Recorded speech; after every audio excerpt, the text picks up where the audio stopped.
And it's game day. And this is the pregame show. No, I'm not talking about the damn Super Bowl. We already lost that one here in Florida, but we do have one coming on, and the game is afoot, and the prize is you. Let's jump into the rotation. Talk about it.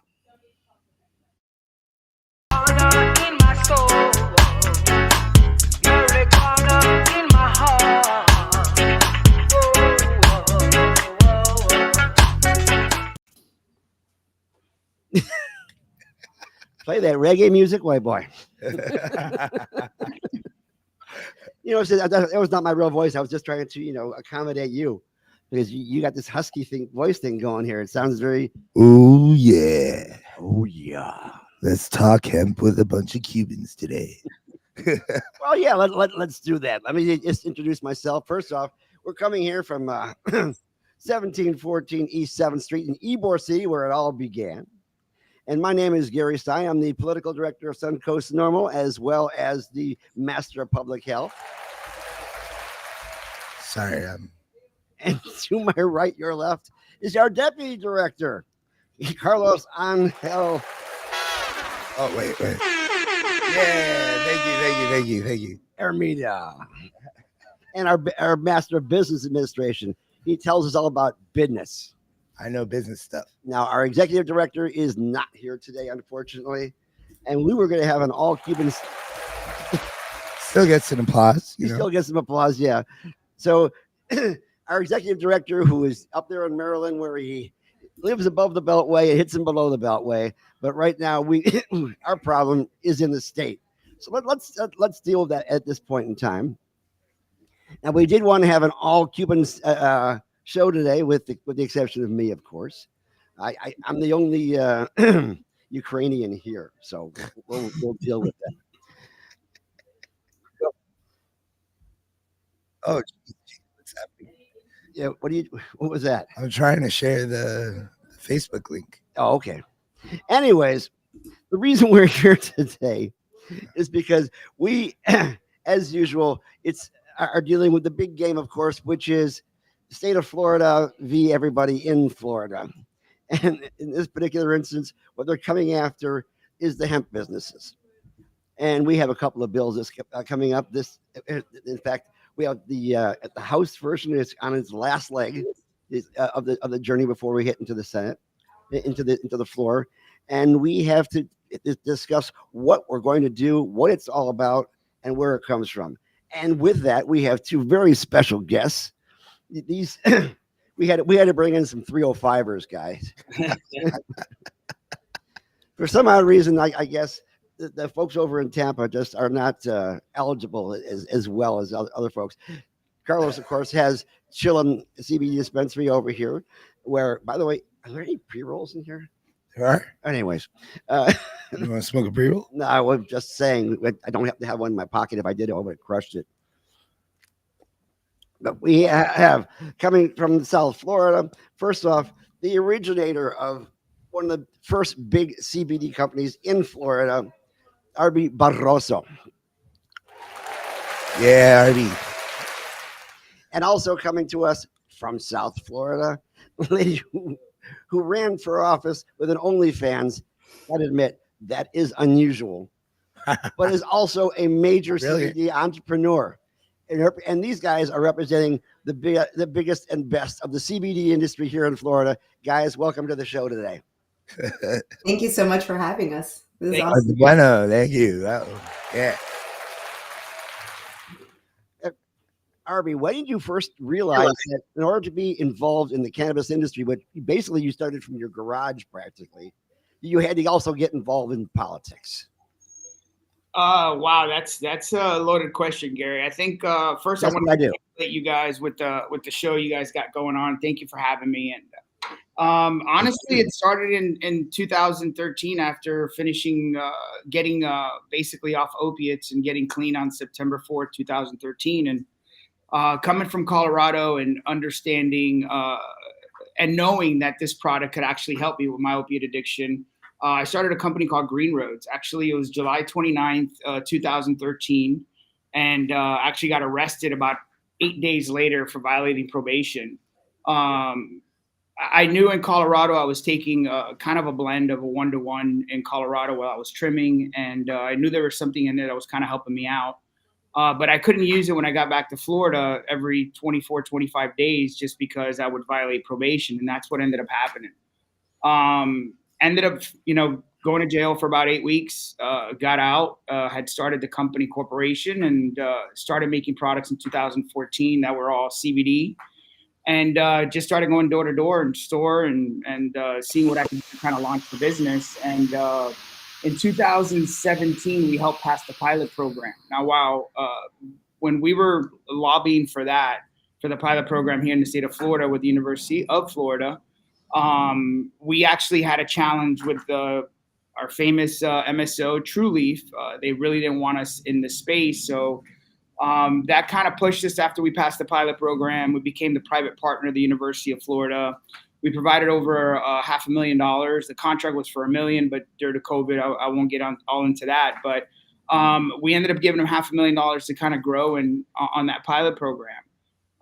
The following year, 18 to 19, we were starting to get challenged by True Leaf, and we felt that we needed to pass kind of a protect the consumer, which was QR codes in the products, full disclosure of COAs or accredited labs. And that SB 1020 was born at that point. So we've been in challenges with them before. We understand what they're trying to do in the state. So that kind of pushed us to pass SB 1020. From there, the company started to grow and grow, and we took it from 3 or 4 people to about 150 employees.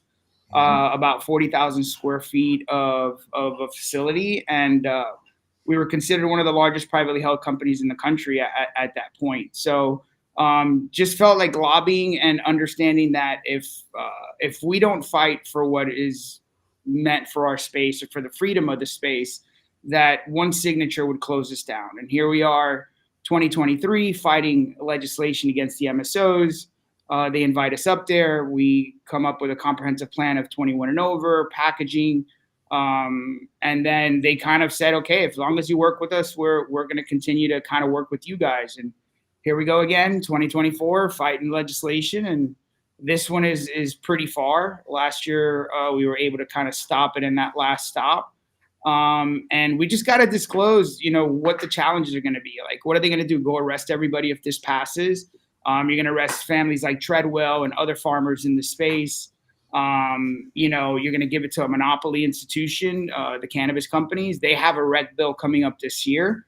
I think they're rolling dice pretty. I think they're taking a big risk by trying to push this bill through, because people are going to get exposed to recreational is in the state of Florida.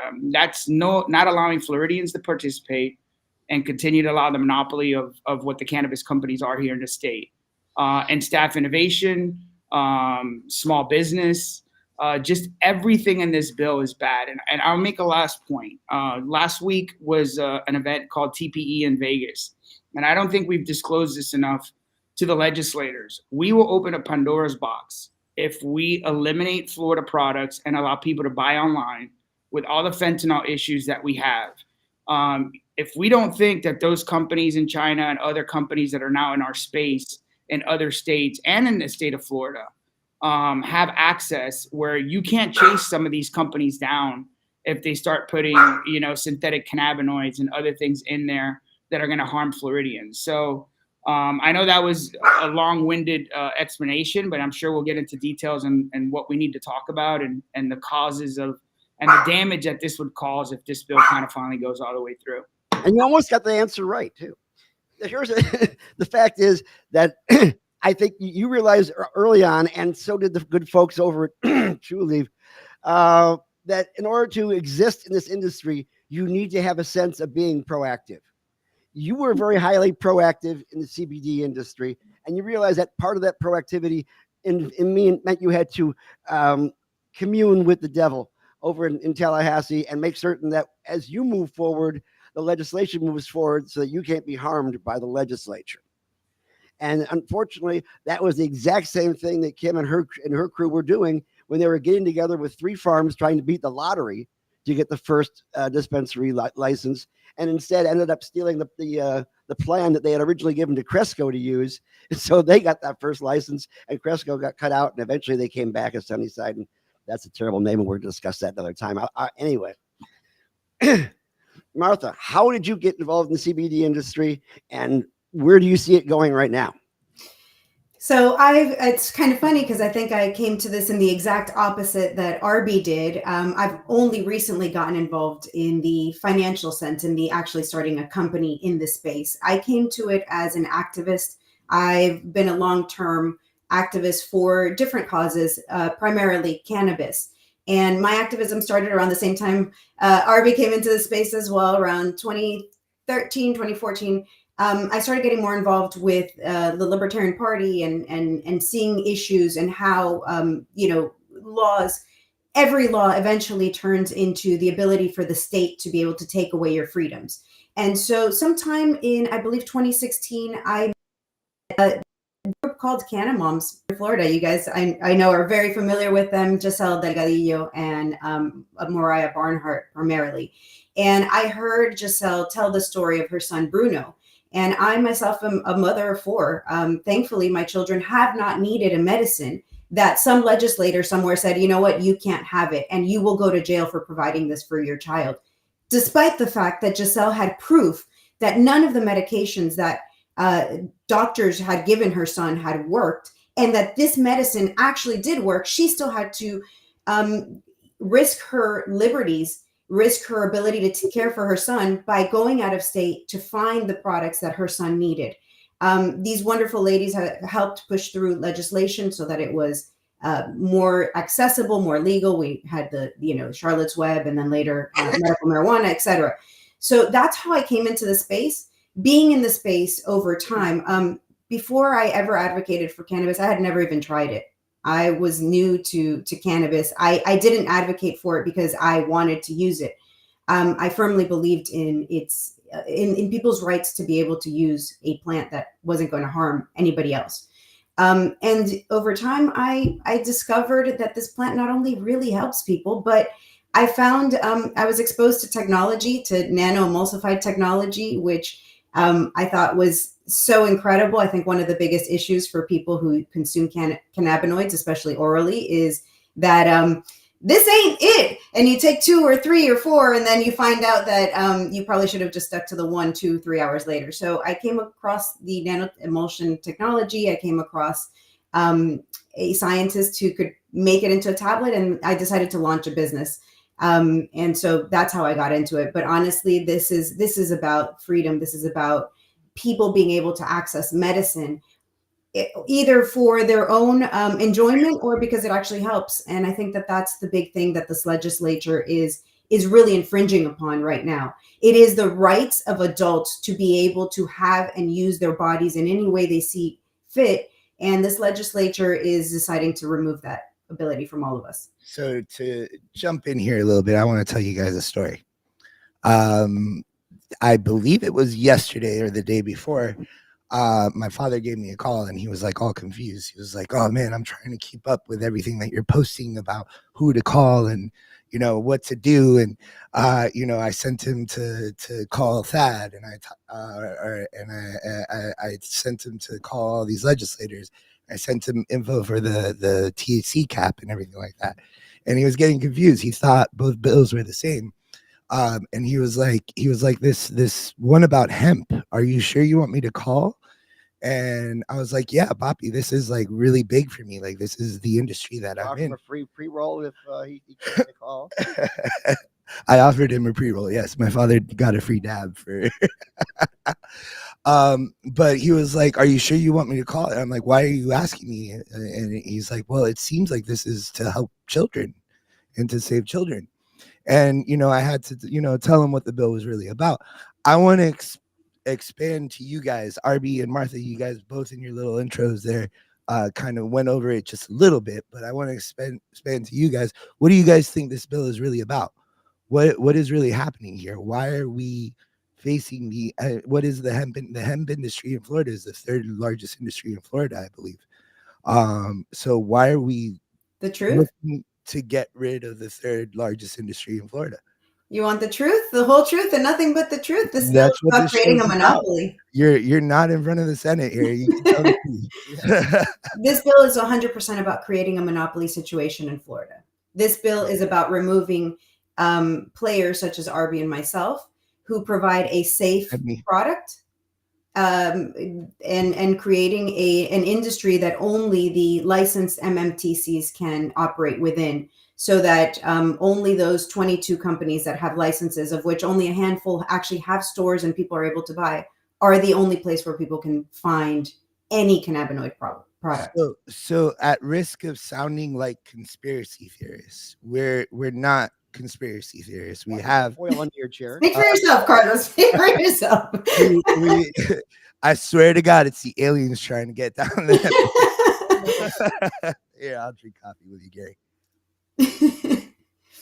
Oh, it's nasty. It's from Tampa. I'll bring you some next time.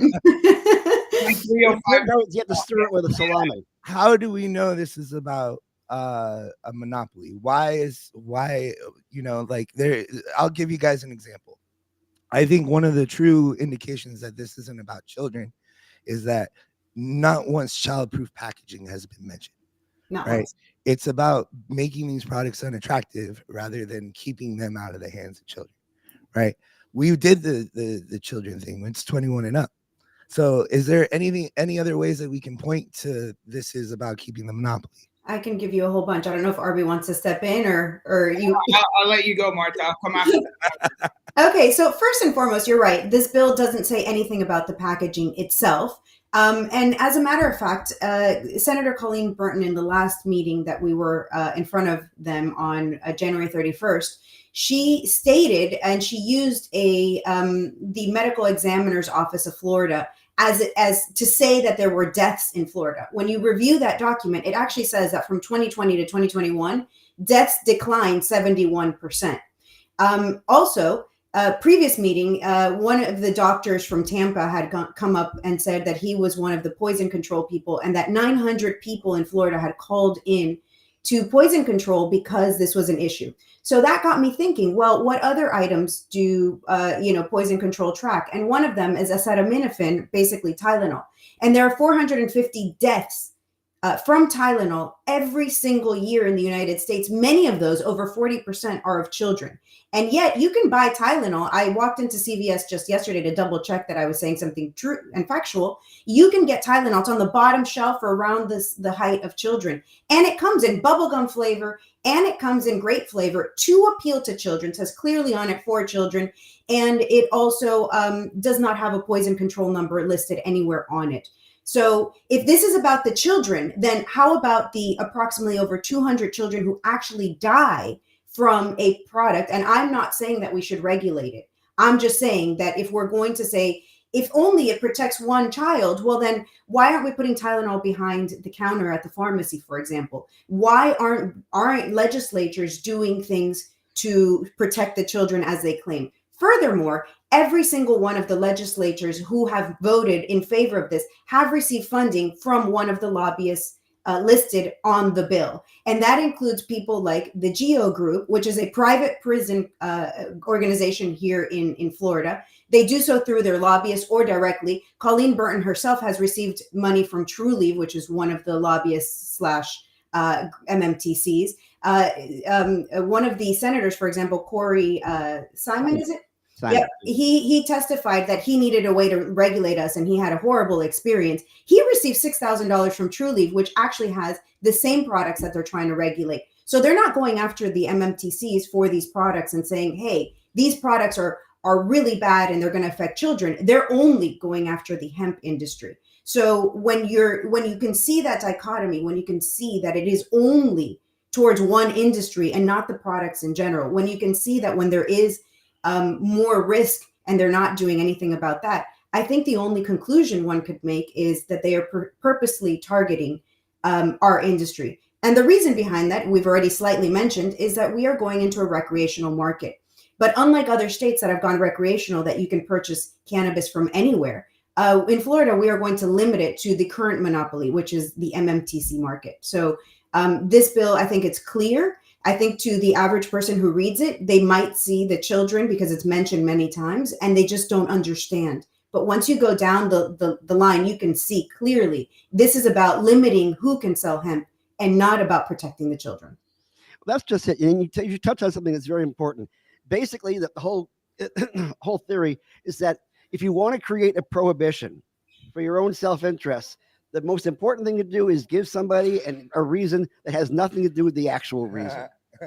And Harry Anslinger knew this. He knew this from the get-go. He was not an idiot. He was a nasty ass person, but he was not an idiot. He knew that if you wanted to go ahead and get this prohibition done for the people who are giving his company, his department money from his cousin, Andrew Lemon, was to make certain that we found a reason that everybody can relate to. In that case, it was xenophobia coming from people from Mexico and things of that sort, and as well as other things. In fact, they actually used a patient here in Tampa who lived about 2 blocks away here, Victor Licata, who was a kid who had bipolar disorder, as did his brother and his cousin, and his parents happened to be first cousins, but we're not going to get into that.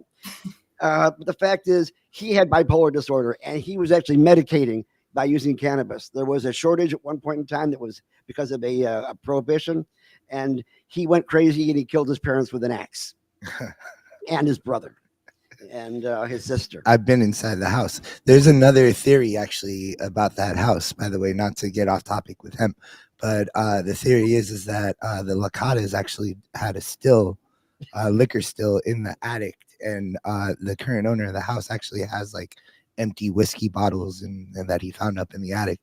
It was prohibition. Yeah, but there was this Irish mob that was operating close to Ybor Square, and they had that territory, and that's still popping up. Was supposed to be from the Italians, so like they believe that was like a mob hit to kill the entire family because they were like distributing liquor. But anyways, that sounds so much better than the truth. It could have been completely liquor's fault and just blamed on marijuana. I think that's more likely. Well, the important thing is that the police chief at the time put in his report that it had absolutely nothing to do with the fact that cannabis was found in the house. It was right there on the state, and that file, by the way, was pulled by Anslinger's groups and hidden for a good 70 years. He actually went to the Tampa Police Department and pulled that file out so he could continue to use this as part of his Gore files, which was even mentioned in, if you remember, in Reefer Madness, where he talks about a kid going crazy and killing his parents with an axe because of the fact that he was using cannabis. It's always about something else. Now, when it comes to protecting children is concerned, we all want to protect children. We're all parents. Most of us are human beings, which means we all like to believe that we want to protect our kids. But is this really about protecting kids? No. I mean, no, absolutely just not. The concept that you have to have things in geometric shapes to prevent kids from being attracted to a drug. It's as simple as saying, listen, Colleen Burton submitted the file through her health policy for the cap. If we all think, and everybody's in an outrage for caps and on the rec side and stuff like that, but why would be the same senator that's trying to stop hemp in the state of Florida provide a cap for the MSOs or MMTCs? This was done on purpose. So it opens the door if rec passes and allows them to at least start participating in rec. That's why they moved it from 10% to 30%. But we're focusing on the wrong thing. Everybody starts freaking out. Why should this plant have caps? The plant should not have caps. That you should regulate it in other ways. But the fact is that the same senator, Colleen Burton, that is trying to pass a bill at SB 1698 to eliminate hemp, is also trying to pass a cap that was raised from 10% to 30%. So if rec passes, those MSOs and that monopoly could start functioning the next day. If you don't think that is a setup, and people start really concentrating on the wrong thing, these senators and legislators shouldn't be passing caps. They provide that bill, so the following day, if rec would pass, they would be able to be in business. She's got 100 leases that are ready to go for the rec side, so she could be in business the next day. How would that senator, want to eliminate one business? That's where your monopoly comes in. And now put a cap on the other business so they could get something in writing and go through legislation so she could be in business the following day, which if you read that bill, there's also D8 in that bill. And if D8 was so bad, why are they allowing it now on the rec side? So I mean, there's just so many things that I'll take it one step further. Yeah. They are eliminating all cannabinoids out of this bill because they are basically saying all cannabinoids, despite the fact that not all cannabinoids are intoxicating. However, that same company, Trulieve, sells all of those cannabinoids. Their license is to sell marijuana, THC, not to sell those cannabinoids. So the same restrictions are trying to pass on us on the hemp market should apply to the medical marijuana licenses. However, they won't, and it's not. Because this is, again, it's not about the safety. If they were concerned about cannabinoids, as you mentioned, RBD8 or CBG or CBN or anything else, then the cap should be across the board. But instead, what they're doing is trying to take it away from the hemp plant, which is the same plant as the cannabis one, just with less THC. So it's okay if they do it, but it's not okay if other people do it. Furthermore, there was a website on the FDAC's page years ago, right when this started, that was completely removed. People were sending in information about how they were adversely affected by Trulieve, by and other MMTCs. I'm picking on Trulieve because they are primarily the ones behind this, and they've been around since the beginning. However, their products were laced with pesticides. Their products there was a point where people were finding glass in their flower that they were smoking. People were finding all sorts of things. There were so many complaints against the MMTCs. And what did the state of Florida do? They removed the website so that you can't find out about it. They didn't go in and say, hey guys, you can't use these pesticides. Hey guys, you can't do this. Instead, they took away our ability to discuss the issue at hand. And when you do a freedom of information request, they say that website never existed. I have the link on the Wayback Machine. It definitely existed. It was there. This is a complete government cronyism covering up the lies and the problems with a company, and it is very disgusting to see. I mean, if you go to last year's bill, they were not included in that. It would have been for the hemp, but it wouldn't have been for the MSOs if last year's bill would have gone through, and they would have been able to do every cannabinoid that they wanted because they had it on their website. They took it down 2 weeks prior to having the legislation start and session starting. They actually took down their D8 and how good D8 was for their customers and stuff like that. I mean, this is something that, I mean, all you got to do is follow the breadcrumbs. I mean, it's there. It's right in front of our face. Yeah, we get so caught up on things that, you know, hey, you're trying to stop our business. But if you really just stop and just pay attention to every step that they've taken. And in 2017, when I was fighting the MSOs with CBD, I threatened them because I had a bunch of COAs and I had tested all their products. And actually, it was Nikki Fried, our great commissioner, ad commissioner, that called me and said, hey, you know, you're going to run into a problem with these MSOs. And I'm like, have them come our way. I have lab tests on a lot of their products, full panel from accredited labs, some of the ones that are still here in this state.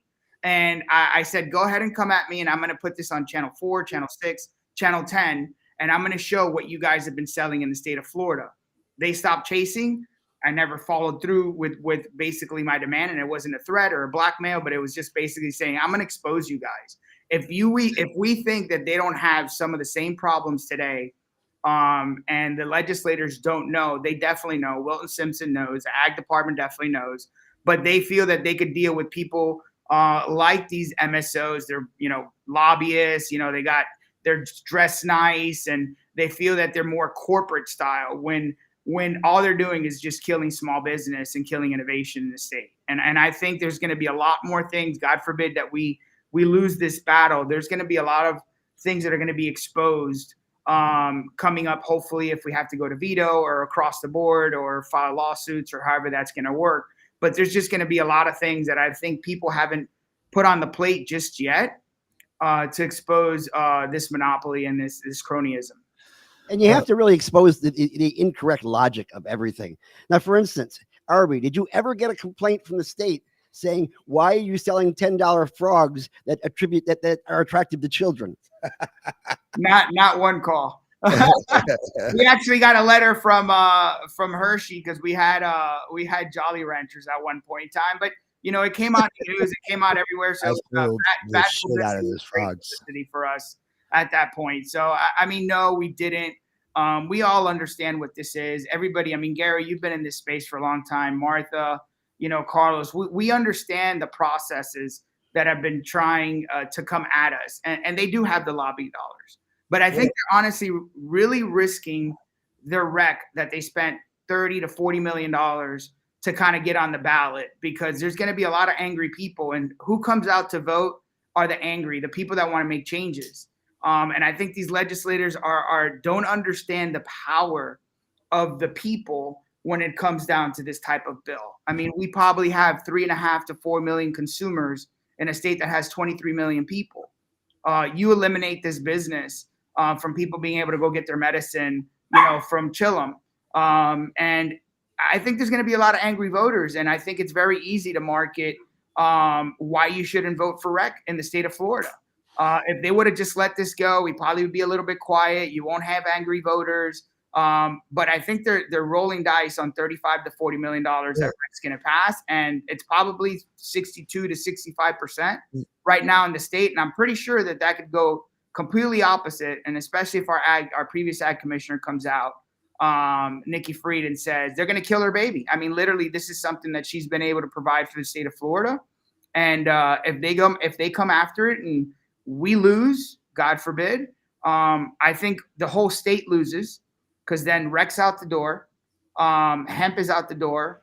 Our jails, depending on how they're going to want to regulate this, are they going to put people in jail? Are they going to put a family like Treadwell in jail? Are they going to put me in jail? Are they going to put people on? That's the plan, Arby. I mean, if they do it, I don't think they have the guts to do something. I think they're going to make one person, an example of this. And honestly, I would say that I wouldn't mind if it'd be me. I mean, it is what it is. I'm a felon as it is right now. If people check my history, I have no problem with that. And I think the example is going to be bigger than what they actually think. And I think they haven't really slept on that just yet.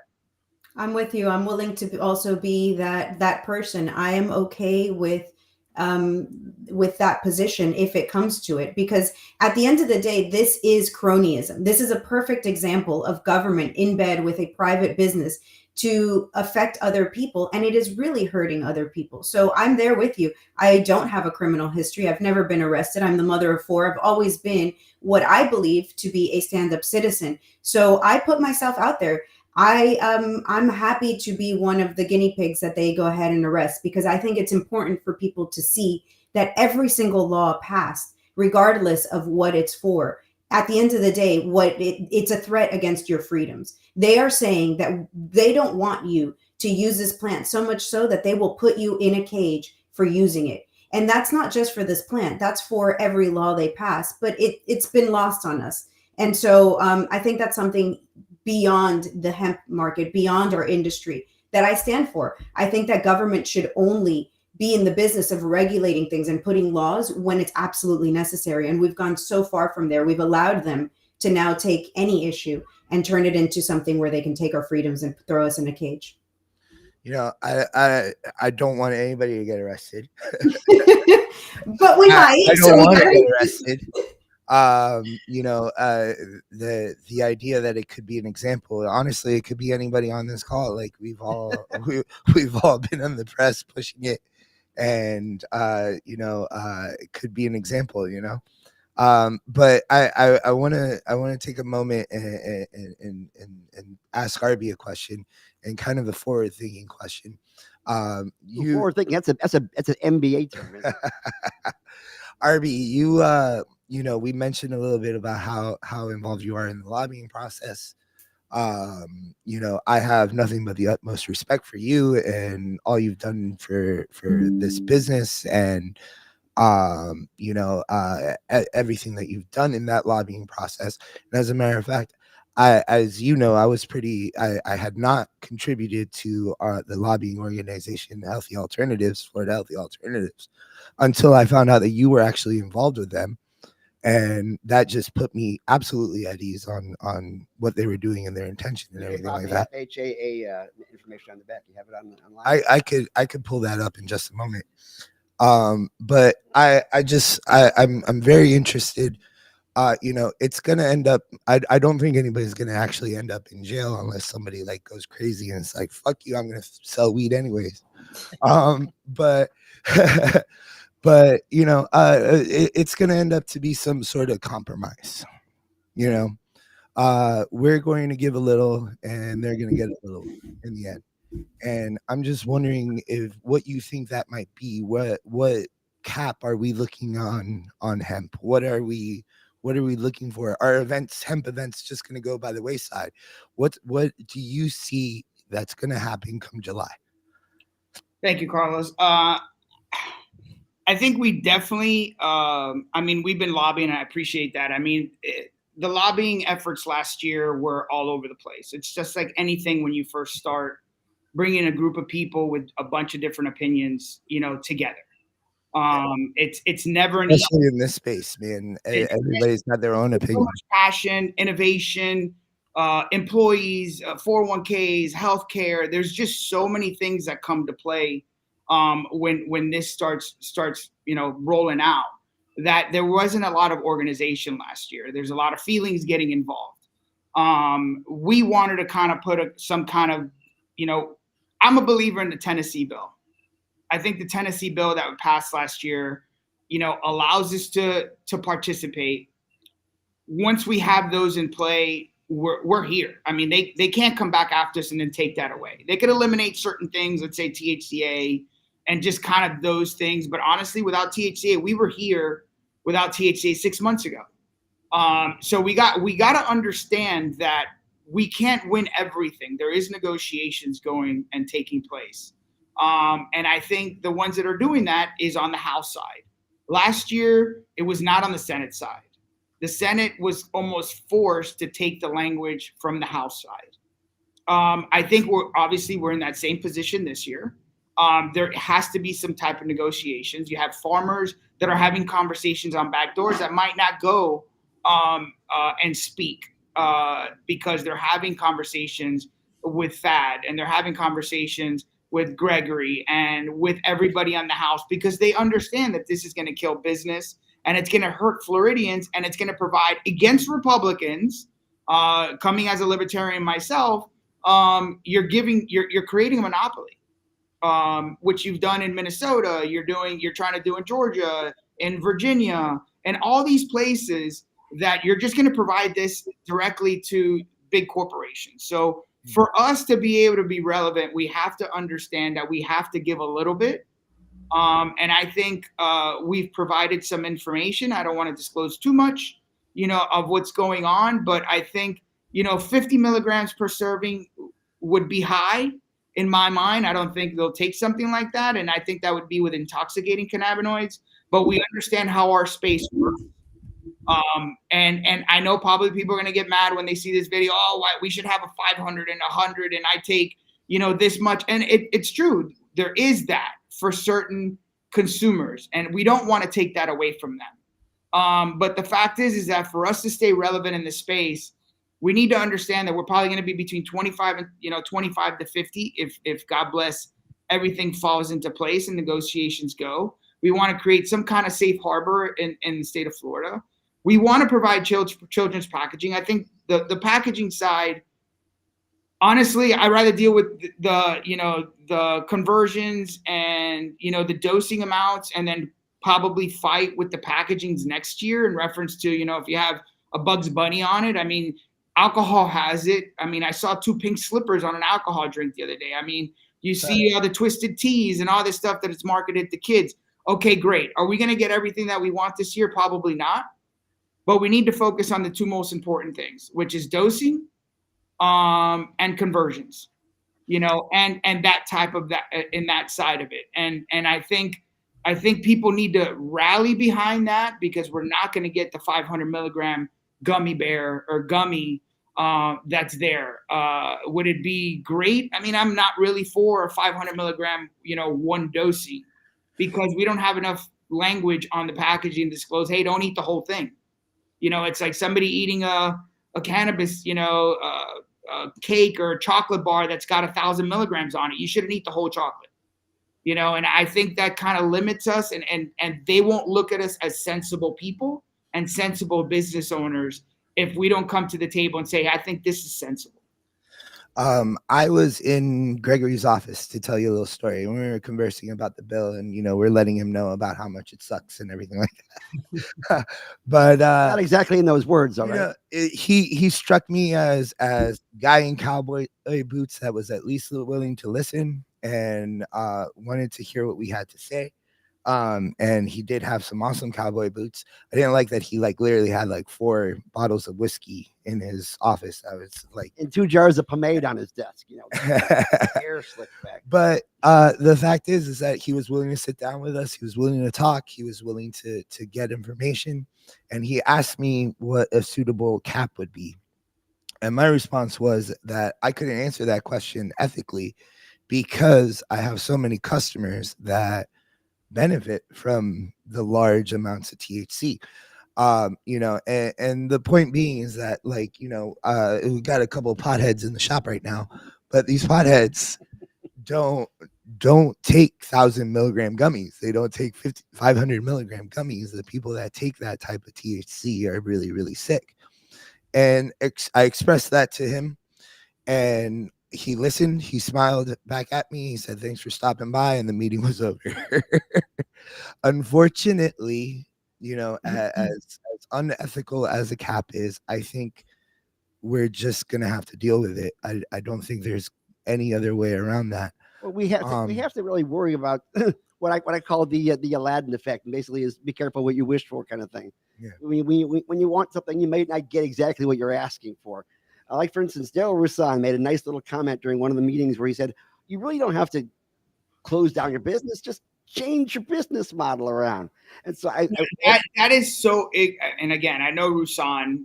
I've dealt with Roussan many years ago, and that you're forcing companies to pivot when you don't have to pivot, and it's a challenge already because we're small business. We're not sitting on $100 million or valuation of $1 billion.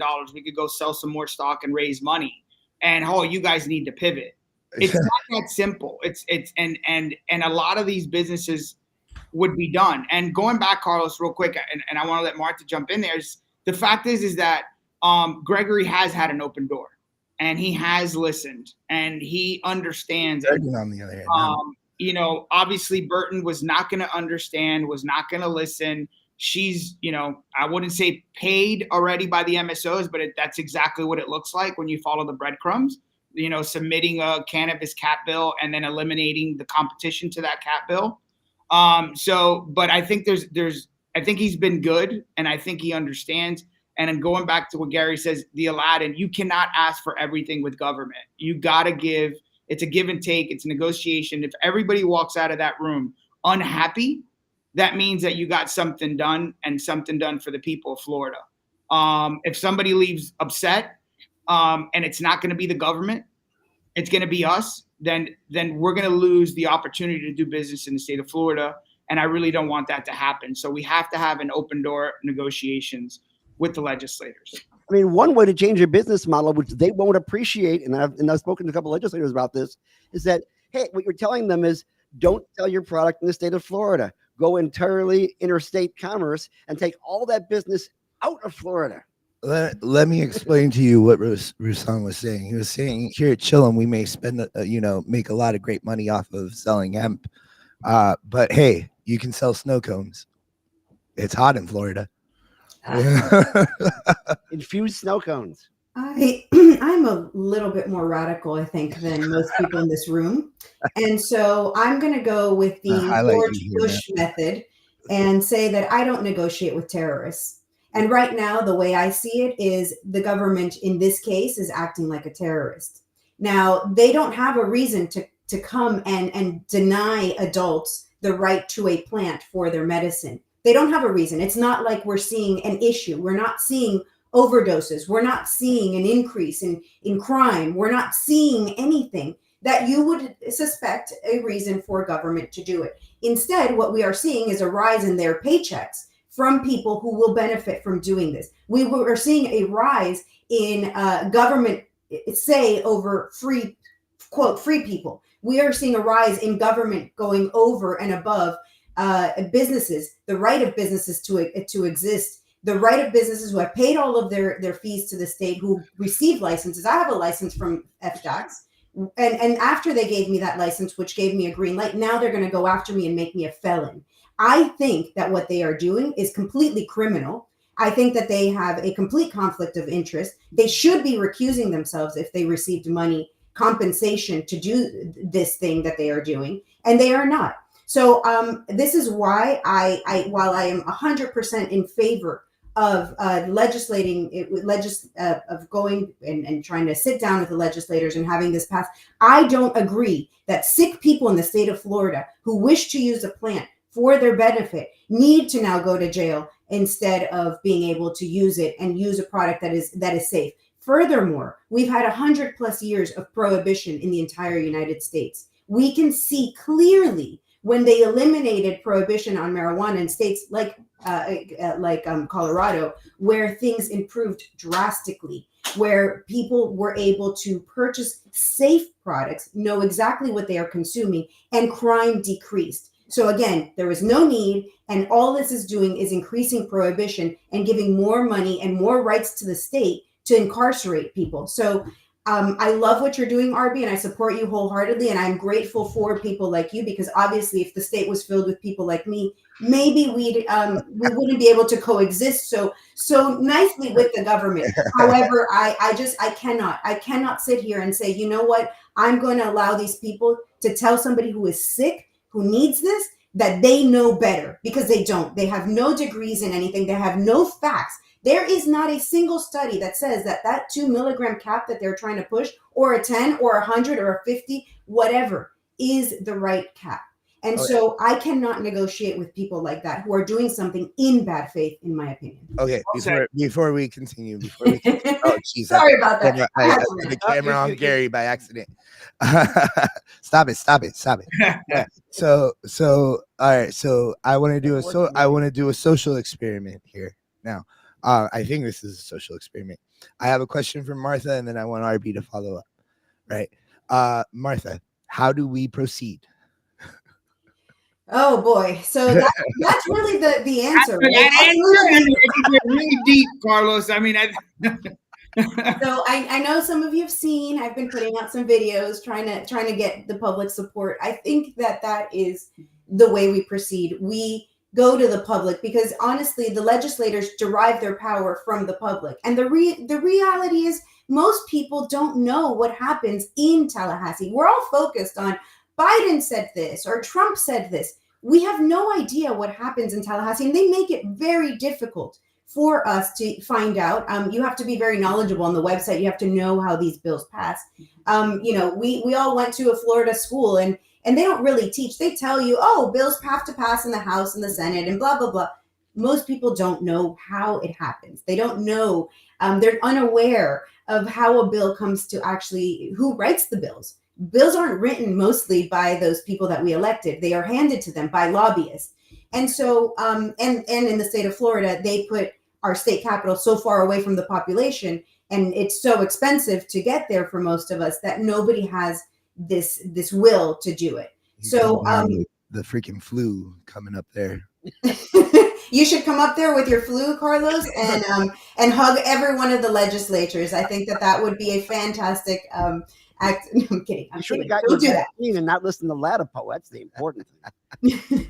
So I just think that, you know what, guys, the solution here is more education on the public, letting people know what is happening, letting people know that our legislators are not, I think most people think, because we are all good people, we want to believe that those who represent us also are good people. And I think they really need to understand that that's not generally the case. They are, in fact, people who will take money to limit your rights, to put you in a cage because they accepted this money and because, well, you know, it's a great payday and that's what they're there for. And I'm done pretending that it is otherwise. My family comes from Cuba. We escaped Cuban communism. We escaped the state having full control over people, to come here to the free United States, to the free state of Florida, only now to be subjected to the same thing. And we're supposed to negotiate with them and tell them, oh, please don't put that boot on me that hard. Can you please just a little bit less? And I put out a video where I literally was begging the state, Carlos, you were there, Arby, you were there. You know that I begged for a full year so that we could at least please, run down our businesses with some dignity and be able to put people out of business. But that isn't right. And that isn't what people should be doing. And so I don't have the answer for you. I wish that I could wake up more people and tell them, stop, please stop complying, because it's not going to end. It's not like we're going to comply and then next year they're going to not do something worse, which is exactly where we are today. We complied last year, which was the right thing to do. We did put those caps. We did say, hey, children can't have this. And we're not going to put Bugs Bunny on the thing. And we're not going to make nerd ropes. And we're not going to do all of those things. We put the COAs. We did all the right things. And how did they thank us? 6 months later, we're back here again. And they're again trying to cut us down. So I'm done complying. I just don't care what they think. And I'm sorry. I mean, here's the problem. You can't really attack these legislators on the actual reason.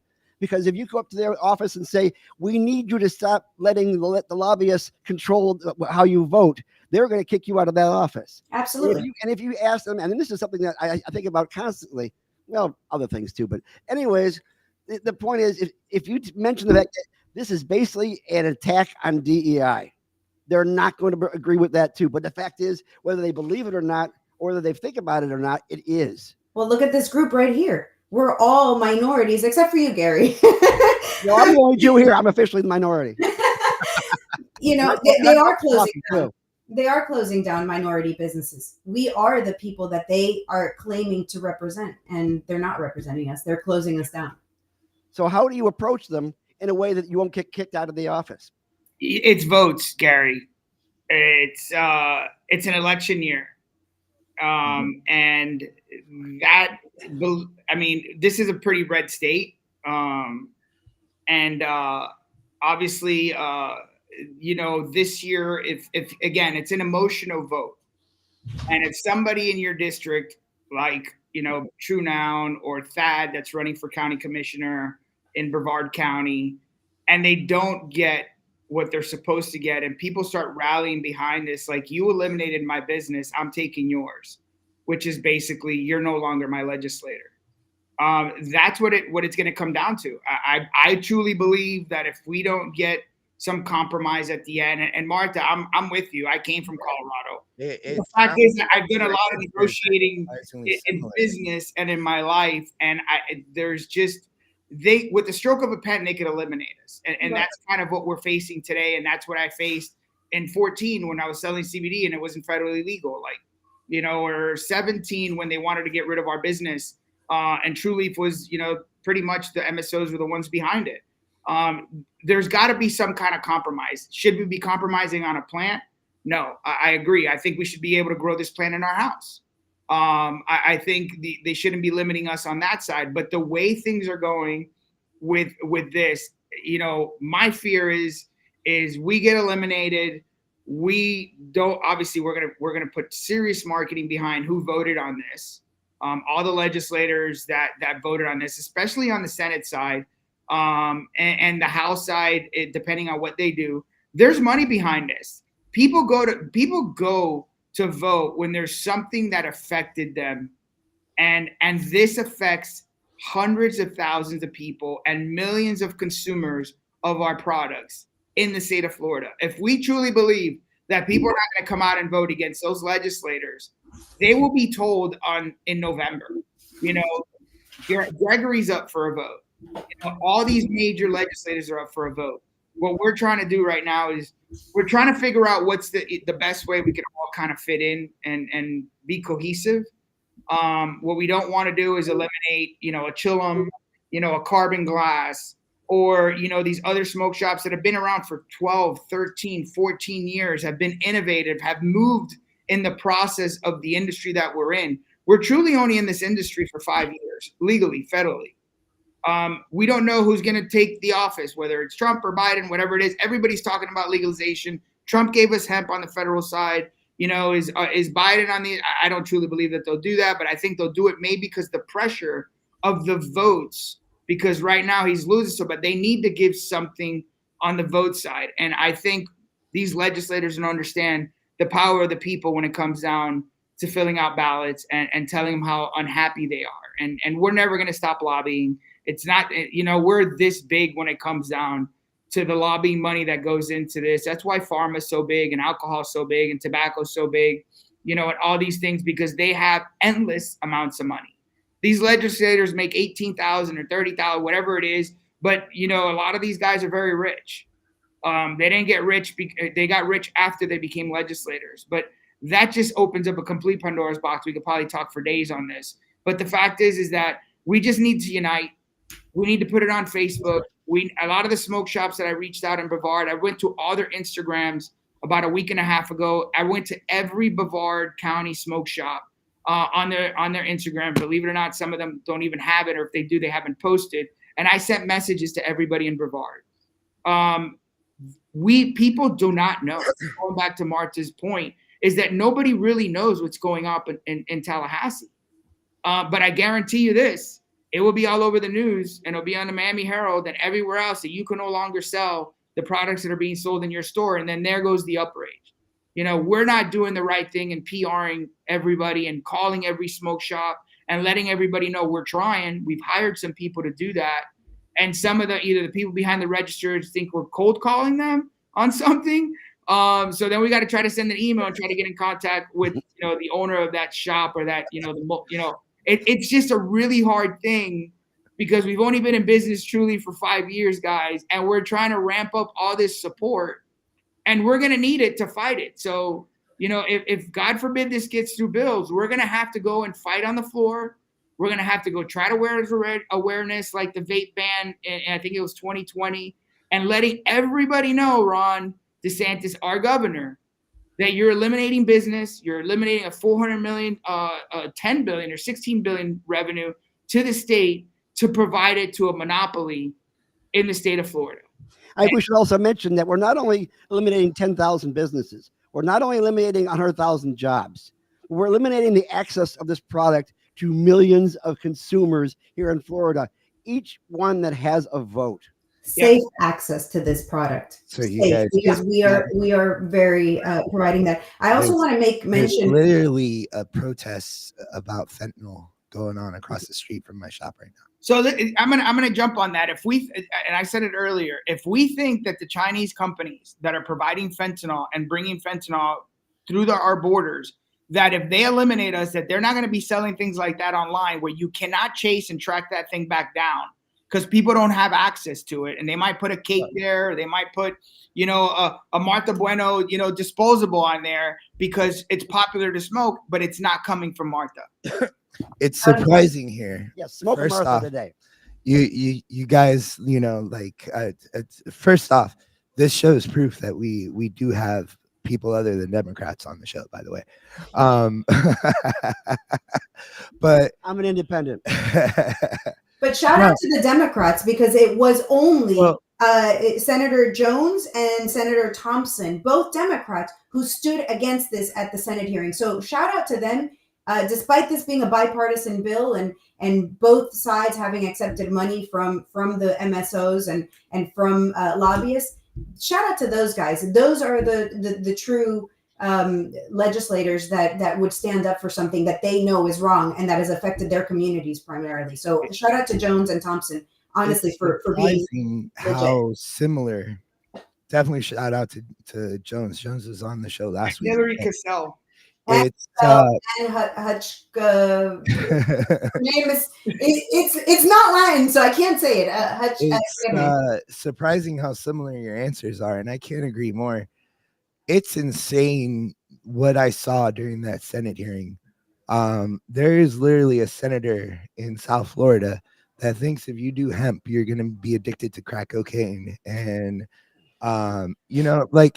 and eating out of dumpsters. She's basing it on her own experience, Carlos. Apparently, she started with cannabis, and then 8 years later became a raging addict. And the first step of AA is accepting responsibility for your own actions. She's blaming the plant for her own actions. Well, she's somebody who had an opiate addiction, and that's how I got in this space. And that's what saved me and got me clean. And that's why Green Roads was created. People should not be using, I'm going to use it for mine because obviously that's how I started the business. is I got clean September 4th, 2013, and CBD and a 1-to-1 cannabis is what helped me get through that. And if we don't see that this is going to cause a problem with the fentanyl and everything that's going on in this country, I think they're mistaken. So I think we have a good case with them. I think we're going to be able, hopefully, to get something done. But I'm just fearful if a lot of people got to close their businesses, it's going to hurt. It's going to hurt a lot of people. A lot of people that have put their time and effort to get their businesses up and running, and they could pay their bills and send their kids to school. It's going to be a really tough time, and I don't think we focus on that enough. Imagine, God forbid, I'm out of business, Chillum, you're out of business, close the door because we're selling just, CBD or candy or popcorn. At that point in time, car, your house, everything that you pay for that creates business and revenue to the state of Florida is now gone. Yeah. It just changes the whole complexity of what we're doing and how this state's ran. And Tallahassee, they play a good game of 3D chess. And the way to win at chess is to always know what the next move is and start thinking about that as you're making the current move. And that's what they're already doing right now. In fact, we are concentrating very heavily on 814 and I forget, what are the two bills that we're talking about now? It's the Senate and House. SB 1613 and SB 1698. Okay, those two bills are strictly having to do with hemp and hemp products and foods and things of that sort. But they got another bill out there, which crazily enough is actually trying to cap THC on a product which is not yet even legal. And the question is, why in the world would they be doing that? If you look very carefully at it and the way that they have cannabis defined, they could very easily shut down all the hemp-derived cannabis products with that bill after we've already fought this one and won. So they're already one step ahead of us. So we have to be considerate of how they do that. Now, it's not by a surprise to me that the House hearing tomorrow is the day after Super Bowl, where most people are still going to be hungover or still trying to figure out how they're going to pay off their sports book. But we need people there tomorrow. Mm-hmm. As many people as possible to go in there. By the way, I bumped into Thad Altman in Tallahassee last week. He was not a happy camper, but I think he was happy that they actually shut down his phone. Good. That's a fact. I know for a fact he had to shut down his phone, his email. It was pretty chaotic, is what I heard that it was over there. I'm flying. I'll be in Vegas and Champs on Tuesday. I'm flying in for the day and flying back and taking actually a connection so I could get there tomorrow because there's no flights out of Fort Lauderdale at this present time that I know of, and I wasn't going to drive 7 hours from where I live to get up there. So we'll be up there. We have a firefighter that's 19 years, Gary Roberts. His company's called Grow Dudes. He's been a firefighter, still active, provides his products. He has a story, which is a sad story. His daughter passed away from opiate addiction in 2019. He started in this business and started providing these products because he thought it was helping her, and she relapsed, and it wasn't a good thing for him, but it kept him in this space. And he's been fighting Fort Lauderdale with these type of products for his firefighters. So we're actually flying him out there to be able to present his story to the legislators and having meetings after that committee to kind of share his story on what takes place. And imagine that product being pulled off the shelf, including myself. I mean, I've never been addicted to anything. Opiates really grabbed really grabbed me in 2010. I had 3 hip replacements, pain management and all that stuff started happening. And I got addicted in 3 years. I got out, but a lot of people don't have that opportunity. I had a good foundation around me, and a lot of people don't have that access. So I think this is we're not really looking at the full spectrum, no pun intended, of what actually truly happened. Well, we are in this game of chess, but the next move is dealing with that meeting tomorrow, and not just that meeting tomorrow, because this is the last meeting, the last committee of this particular bill. And one of the things that they do that drives me always crazy in regards to this, which was the reason why Jimmy Johnson flew that flag that one time, was because of the fact that when they get to that last committee meeting, they usually have a long agenda for this particular committee, which means that they will possibly cut down testimony down to 30 seconds if they have to.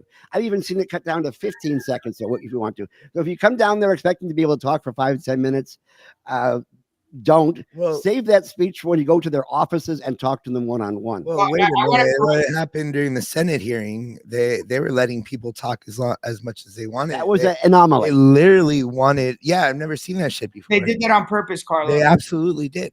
They did do it on purpose, and you can see it particularly when Yamira speaks, and she said that she was happy to give, to be able to provide hemp for somebody who needed it. And then I forget which was the senator that said, "Did you just say that you gave medical marijuana to somebody, that you sold marijuana?" They had us up there trying to hang ourselves. That was the point. Absolutely. That's why they let us speak. They did not do it out of the goodness of their hearts. Nope. And they have goodness in their hearts first. Real quick, we have one more stop after this committee. This is a subcommittee. What that is, the next committee after that, if hopefully they table this thing, if we put enough pressure, and I hope everybody does, continue to call on the committee tomorrow, but continue to call on the follow-up committee, which is the infrastructure committee, where Bobby Payne is actually the chair on that. And he was very cooperative with us last year. Bobby Payne was a senator. He is the chair for the following infrastructure committee. So I just want to let everybody know that, yes, tomorrow's a subcommittee, but we do have, hopefully we don't, but we do have the last week, if they put it on the committee, it'll be in the infrastructure committee on the 7th week. So how do folks get a hold of you? Possibly can they get on that Telegram for various for organizations that are heavily involved in this, so they know what to do and where to go tomorrow? Tomorrow we'll be meeting at the Capitol around 1:30 or at FHAA JD McCormick's office. Again, we have a bunch of lobbyists. We have Rod Kite, we have Ramba, we have JD McCormick, we have Bill Helmick from, we have Roe from Anfield. He's a good guy, yeah. So we have a lot of people there. But if you can't find us, just meet us in the bottom at the Capitol at around 1:30. We'll probably be walking over and getting situated somewhere around that time. If not, on Telegram or WhatsApp, just send a message, hey, where are you guys at? And we're pretty active on that, so we would be able to share our location at that present time. And Martha, how do folks get a hold of you? Yeah, social media is the best way to get a hold of me. I am very responsive to anything people send. So I am at Bueno for Miami on pretty much every social media, except for Facebook, who has now decided to delete me, and I don't need to go back. So Instagram and Twitter are my new only locations. Okay, the game is afoot. Is that it? Are we ending the show here? No, we're not going to end our show yet because we still got to actually put our own plug in there because we work for free. We're one of those grassroots organizations, but we want our members to be involved. We want folks to join Suncoast Normal, which is for a mere $25 a piece. And you can get a discount from at Chillum. You get this really neat gold leaf pin you can put on there, go to Publix and screw folks' minds up. And then also, you get all the information that you need to go to Tallahassee and be part of the solution. So go to suncoastnormal.org/membership and get involved. And if you want to also help out these guys over at the Florida Healthy Alternatives Association or the FAH. Oh, I never brought that up. If you want to get involved in the FAH, yeah, Carlos is going to work hard to put it up. Is the dab kicked in now, so you can get to that? The RSO is kicking in. Yes, the RSO is kicking in. Well, good to know because there's also RSO in here. Whoa! I was going to wait till the end of the show to tell you that. No, I didn't do that. Never dose anybody if they don't want it. We've got a fight on our hands. I want to thank Arby and Martha for coming in and giving us the parameters of what we're going through, what the consequences of our next moves will be, and get involved. We still have time to beat this. It's only the 5th week of session. Usually things are still in the process. They've already finished the budgets in each individual houses, and they're already getting ready to go into committee to start putting those things together. Things are going faster than usual. Usually you don't see a bill get finished halfway through. I mean, SB 8A, which made the entire industry here, actually went on to a special session because they worked all the way through session and still never got it done. But they're ready to go ahead and knock this out at the very beginning and get it finished by the middle of the thing. This is being fast tracked, guys, for a reason. Find the reason, eliminate it, and let's move forward. With that, guys, have a good Super Bowl Sunday if you're actually interested in that kind of thing. If not, I think there's a bocce ball tournament over in Ybor City somewhere. Pickleball. Pickleball, right. In the meantime, peace out.